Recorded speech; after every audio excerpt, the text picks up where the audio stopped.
Sanggar Cerita mempersembahkan Sabda Pandita Ratu.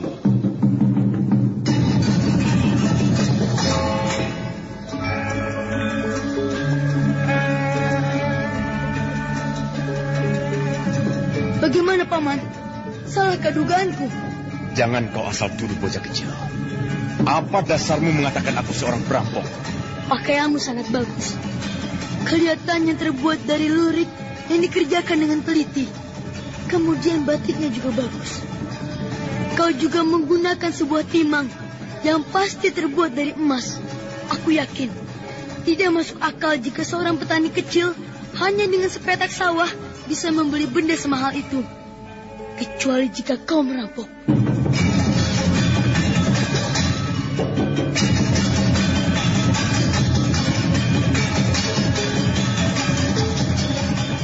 Sabda Pandita Ratu, sebuah kisah penuh dilema, tragedi cinta anak manusia, perebutan tahta, mabuk harta dan duniawi, serta silaunya kehormatan, di mana keangkara murkaan merajalela karena dendam yang membara.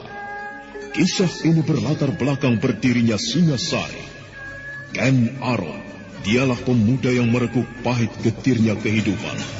Namun sebenarnya, dialah yang harus melaksanakan sabda-sabdanya. Perjalanan sengsaranya adalah awal untuk meraih keberhasilan, untuk menuju kejayaannya di saat Singasari berdiri. Apakah cita-citamu itu, Kenumang?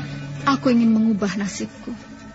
Aku bosan dengan kehidupanku selama ini yang terlunta-lunta, akrab dalam pelukan kemelaratan. Kadangkala aku berangan-angan, aku adalah seorang istri dari Patih. Bahkan lebih gila lagi, aku berangan-angan, andai kata aku adalah seorang permaisuri, maka akan terhapus semua masa silamku, terhapus lenyap, tidak bersisa semua kenangan buruk yang kumiliki. Itulah cita-citaku, Kakang Ken Arok. Bagaimana dengan kau, Kakang? Aku ingin menjadi seorang raja.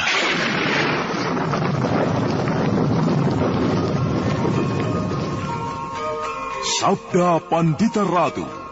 Naskah ditulis oleh Pondra Swasti Langit, diolah oleh Agung Bahrodi, didukung oleh artis-artis terkemuka Ferry Fadli, Eli Ermawati, M. Abud, Ivone Rose, dan lain-lain.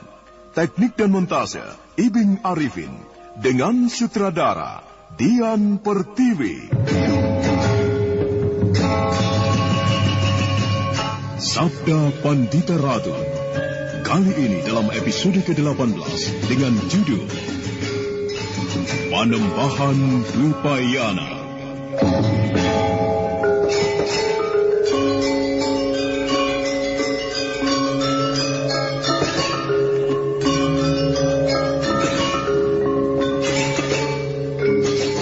Dalam seri ke-511 ini, dengan para pemain, Ferry Fadli sebagai Kameswara, Norman sebagai Badrawati, Ana Sambayon sebagai Uma Durga, Wenda Lubis sebagai Lare Angon, dan Asdi Suhastra, pengantar cerita. Upacara aneh yang dilakukan oleh Uma Durga adalah sebuah upacara yang tidak masuk di akal. Tetapi Badrawati dan Lare Angon melihatnya sebagai sebuah kenyataan.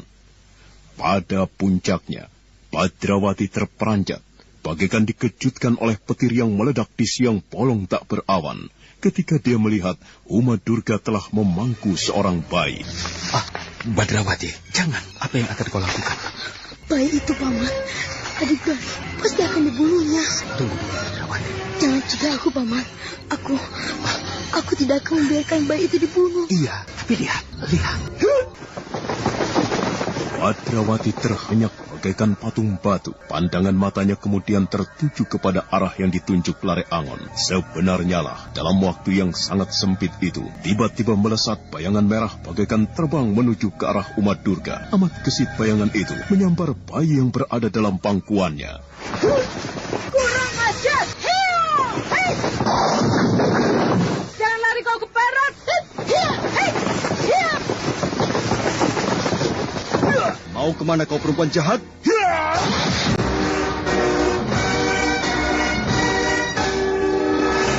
Dalam waktu yang amat singkat, bahkan Badrawati maupun Lare Angon tidak sempat mengikuti apa sebenarnya yang telah terjadi. Ketika bayangan berjubah merah itu menyambar bayi yang berada di pangkuan Durga Parabandari dan kemudian melesat berjumpalitan. Uma Durga yang merasa terganggu ulahnya segera memburu, tetapi sebuah serangan tiba-tiba menghajar tubuhnya hingga dia harus berjumpalitan. Kameswara telah menghadangnya. Aku kepadamu, bakar bayi tidak bersalah itu. Bayi itu bayi lain, bukan anakmu. Tetapi kau bermaksud menggunakan cara lain untuk membunuh anakku. Aku tahu apa yang akan kau kerjakan, Warakenya Uma Durga Parabandari. Dengan perantaran bayi itu, kau bermaksud memancing sukma anakku. Lelaki sia. Bagaimana kau bisa mengetahuinya, ha? Badrawati, Lare Angon, kepung perempuan ini, jangan sampai lolos. Perempuan bejat ini banyak akal dan licik. Yang baru saja ia lakukan adalah menggunakan bayi lain. Bayi yang sudah menjadi mayat untuk memancing sukma anakku agar menempatinya. Dan kemudian jika itu telah terlaksana, perempuan itu dengan mudah membunuhnya. Wah, jadi itu yang ia lakukan. Kau luar biasa, Kameswara. Tetapi kau sangat menjengkelkan aku. Kau selalu menggangguku. Aku tidak akan pernah melupakanmu, Kameswara. Bagus, Uma Durga. Memang itulah yang aku kehendaki. Jangan hanya sekedar kau ucapkan jika kau merasa sakit hati karena aku selalu menjadi ganjalan semua ulah dan sepak terjangmu. Apa yang baru saja kau lakukan? Membuatmu dikutuk oleh seorang ibu yang baru kehilangan anaknya. Kau pikir kau akan berhasil mengayal sukma anakku dengan perantaran bayi orang lain? Oh, bagaimana kau bisa serba mengetahui apa yang aku lakukan, ha? Tidak ada secuil pun rahasia yang bisa kau sembunyikan dariku, Uma Durga. Iya, tidak ada secuil pun rahasiamu yang bisa kau tutupi. Semuanya sudah kelihatan. Tadi sudah kelihatan. Sebaiknya kau menyerah, Nyai. Aku akan dengan senang hati menolongmu. Menolong apa? Bukankah sebenarnya kau telah tersasar? Aku akan menunjukkan jalan kepadamu, kemana seharusnya kau pergi.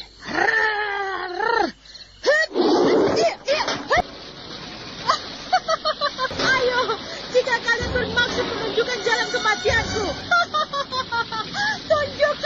Tunjukkanlah. Baik Kameswara, Lare Angon, dan Badrawati tidak pernah menduga sama sekali apa yang akan dilakukan oleh Uma Durga. Perempuan bermata tiga itu kemudian melenting, justru masuk ke dalam kobaran perapian. Perempuan itu tertawa bergelak-gelak dan dengan cepat dia berputar di tempat. Awas, hati-hati! Kalian bertiga ingin mengetahui siapa sebenarnya aku, ha? Terimalah ini sekali lagi.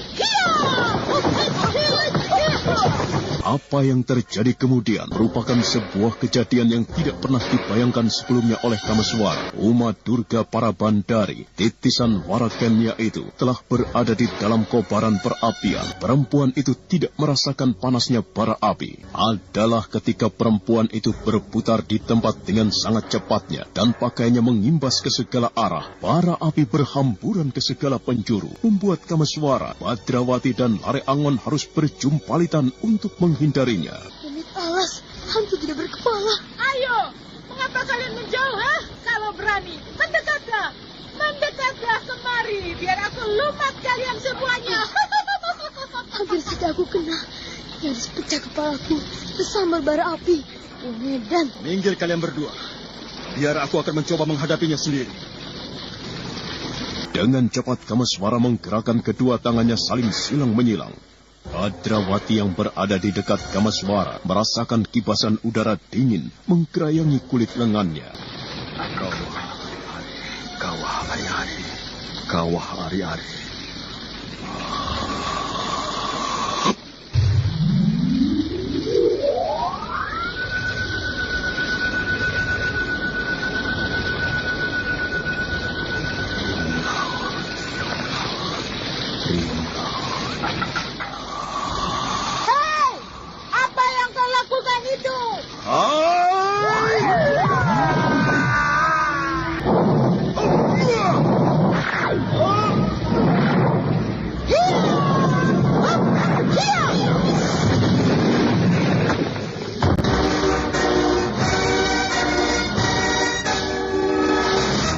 Bagaikan banjir bandang, tiga sosok bayangan Kameswara yang menggelar ilmu Kakang Kawah Adi Ari-Ari menyerang susul menyusul tiada habis-habisnya. Tetapi apa yang dilakukan oleh Uma Durga ternyata luar biasa. perempuan itu hanya berputar di tempatnya, di tengah-tengah kobaran api. Dan akibatnya, bara bagaikan disebarkan ke segala penjuru, membuat Kameswara harus berjumpalitan.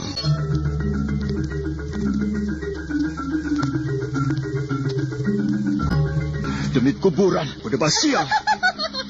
Ayo Kameswara, kuraslah segala macam ilmu yang kau punyai. Paman Kameswara, biar aku yang akan menjajal. Rebut kau di tangan Badrawati. Rasakan ini, modar kau. Kembalikan kepadamu bocah sial. Ini, terimalah. Iya.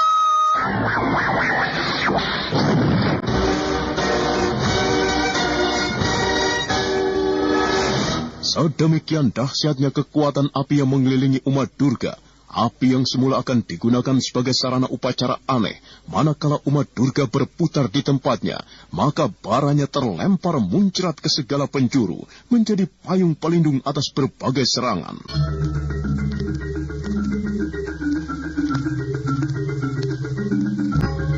Wah, bukan main. Hebat sekali kau umat Durga. Ayo, apalagi yang akan kalian lakukan? Badrawati, Laryangon, mari kita padukan semua kekuatan kita. Kita gembur perempuan itu sampai lumat.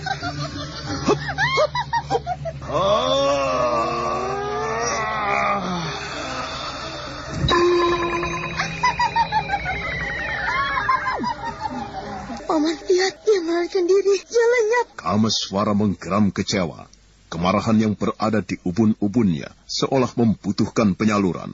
Itulah sebabnya dia kemudian melesat cepat. Kekuatan yang tergenggam di tangannya dilontarkannya menghajar perapian. Perempuan itu menghilang. Bagaimana, Paman? Aneh. Iya, aneh sekali. Ilmu yang baru saja dipergunakan perempuan itu tadi sungguh sangat luar biasa. Untuk mengeterapkan kemampuan itu, ia harus menyelenggarakan sebuah upacara lebih dulu. Tetapi, mengapa ia memilih melarikan diri? Padahal, betapa dahsyatnya cara yang dipergunakan untuk menghadapi kita tadi. Barangkali ia merasa kalau tidak akan mampu menghadapi kita bertiga. Kameswara, Badrawati, dan Laryangon menggabungkan kekuatan untuk menghadapi umat Durga yang memamerkan kemampuan dahsyat dari kobaran apinya. Tetapi di luar dugaan, umat Durga tiba-tiba melarikan diri. Wah, perempuan itu menghilang. Bagaimana, Paman? Aneh. Iya, aneh sekali. Ilmu yang baru saja dipergunakan perempuan itu tadi sungguh sangat luar biasa. Untuk mengeterapkan kemampuan itu, ia harus menyelenggarakan sebuah upacara lebih dulu. Tetapi, mengapa ia memilih melarikan diri? Padahal betapa dahsyatnya cara yang dipergunakan untuk menghadapi kita tadi. Barangkali ia merasa kalau tidak akan mampu menghadapi kita bertiga.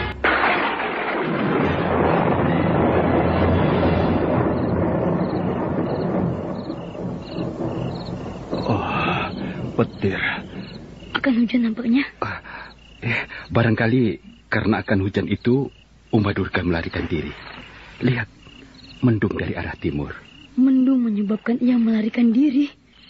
Jadi kelemahan cara yang luar biasa yang dipergunakan menghadapi kita tadi adalah hujan. Nampaknya demikian, Badrawati. Dan itu sebuah keyakinan bahwa Hyang Batara Agung tidak membiarkan segala macam sepak terjangnya. Bagaimana dengan bayi itu, Kameswara? Benar, Paman. Bagaimana? Paman yakin itu bukan adik bayi? Dengan apa yang dilakukannya itu, aku semakin yakin kalau Parameswara masih hidup. Untunglah tadi siang aku membaca sebuah kitab yang menceritakan secara khusus mengenai sepak terjang umat Durga dikala masih hidup di zaman Mataram dengan nama Warakenya. Upacara yang baru saja dipergunakan itu adalah sebuah cara untuk membunuh Parameswara, anakku. Dengan menggunakan bayi lain? Iya. Lalu bagaimana, Paman? Entah anak siapa bayi malang itu. Bayi itu tentu telah dibunuhnya. Dengan badan wadak atau raga bayi itulah, perempuan itu bermaksud memancing sukma anakku untuk menempatinya. Dengan demikian mudah baginya untuk membunuhnya. Orang berjubah merah itu tidak bermaksud buruk? Benar. Dan sekarang kita tahu apa sebenarnya maksud orang itu. Memancing kita untuk datang ke tempat ini. Bagaimana menurut Paman? Nampaknya cukup jelas, Badrawati. Orang itu bermaksud menggagalkan apa yang dilakukan perempuan itu. Dan peran kita, kau sendiri baru saja mengerjakannya. Akan tetapi, Kita tetap harus menguak rahasia orang berjubah merah. Itu tugasku. Aku yakin letak segala jawaban ada di tangan Sang Panembahan yang sekarang sedang melakukan semadi. Aku akan kembali ke Padepokan. Siapa tahu sekarang Sang Panembahan sudah wudar semadinya dan menungguku. Bagaimana dengan kami berdua? Kalian berdua aku minta untuk mengawasi daerah di sekitar Padepokan ini. Kalau perlu, berjalan dan terus berjalanlah sampai saat datangnya pagi. Awasi dan lacak segala sepak terjang Uma Durga. Kemudian ada satu hal lagi yang ingin aku ingatkan kepada kalian berdua. Bahwa kekuatan kalian berlima berkurang dan tinggal hanya 4 orang. Ada 5 orang yang memiliki Raja Kalacakra yang harus memberikan perlindungan kepada anakku. Mereka adalah kalian berdua, kemudian seorang lagi adalah pacar Keling, serta yang seorang adalah seorang perempuan, Nyai Nawang Gumilang. Pacar Keling telah mati. Nyai Nawang Gumilang nampaknya telah diambil oleh orang berjubah merah itu untuk suatu maksud yang kita tidak usah mencemaskan. Dengan demikian masih ada seorang lagi, orang yang memiliki Raja Kalacakra, yang harus segera bergabung dengan kalian berdua. Usahakan bagaimana caranya supaya bisa segera bertemu dengan orang itu. Dan sebaliknya, dengan lawan kita? Aku berharap Pinaka mampu melawan dan menguasai dirinya sendiri. Yang seorang adalah Damar Taun. Kemudian yang seorang lagi belum kita ketahui siapa. Itulah yang harus segera diusahakan untuk mengetahuinya. Semakin cepat diketahui, semakin baik. Baik, Paman. Semua petunjukmu aku laksanakan. Tetapi entah dengan Paman Lareangon. Aku tidak keberatan. Bukit yang agak gundul itu sejenak kemudian menjadi lengang. Kameswara telah meninggalkan Badrawati dan Lareangon, bergegas kembali ke Padepokan. Sedangkan Uma Durga entah sudah berada di mana, bersandar pada sebuah batu, berbantal kedua tangan yang disilangkan. Badrawati memandang ke langit, angan-angannya menjelajah ruang tak berbatas. Para dewa tidak tidur, Paman. Gusti Kang Moho Agung Orasari, itu maksudnya. Kenapa? Itulah, meski sekarang malam dan pada umumnya orang pada tidur, akan tetapi di langit sana, di antara bintang-bintang yang gemerlapan, dewa-dewa tidak tidur. Batara Agung tidak membiarkan sepak terjang Uma Durga. Benar pendapat Paman tadi. Yang membuat perempuan itu memilih tidak melayani kita. Nampaknya petir itu yang menandai akan hadirnya hujan.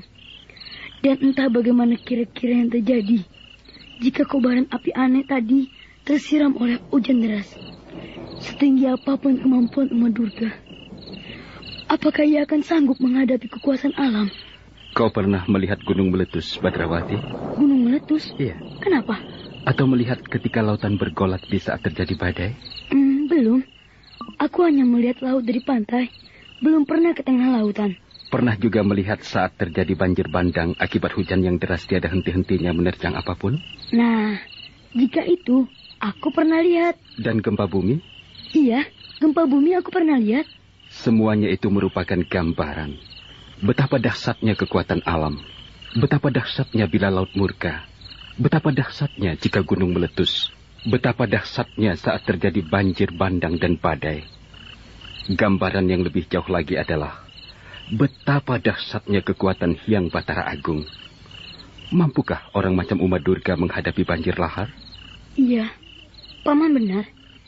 Setinggi apapun kemampuan yang dimilikinya, tentu tidak akan mampu. Dan kau, yang tiba-tiba pada dirimu terdapat sebuah kemampuan kanuragan yang luar biasa dahsyatnya. Kau mampu menghancurkan batu sebesar gajah. Apakah kau sanggup untuk menghadapi badai murka di tengah lautan yang menyebabkan gelombang memanjat setinggi pohon-pohon kelapa? Iya, tentu tidak sanggup. Itulah Badrawati.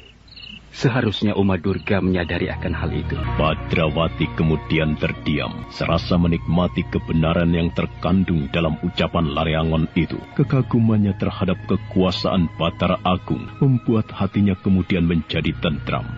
Saudara pendengar, untuk mengetahui jawabannya, ikutilah kelanjutan kisah ini dalam seri berikutnya. Sampai jumpa.